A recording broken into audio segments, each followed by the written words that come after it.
Hi అండి. MA psychology Osmania యూనివర్సిటీలో second సెమ్కి మనకి ప్రాక్టికల్స్ ఉంటాయి. సో ఈ ప్రాక్టికల్ రికార్డు మనకి 10 ఎక్స్పెరిమెంట్స్ ఉంటాయి.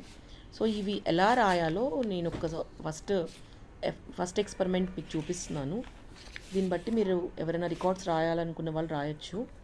మనకి ప్రాక్టికల్ క్లాసెస్లో లాస్ట్ మాత్రమే చెప్తారు, మిగతా మొత్తం మనమే ఇంటికి వచ్చినాక రాసుకోవాల్సి ఉంటుంది.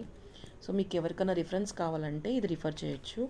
సో ఇది మనకి ఉస్మానియా యూనివర్సిటీలో ఎంఏ సైకాలజీ చేసే వాళ్ళకి యూజ్ అవుతుంది. ఇంకా మీకు సెకండ్ ఎక్స్పెరిమెంట్ కావాలంటే జస్ట్ మెసేజ్ చేయండి, నేను పంపిస్తాను. Thank you.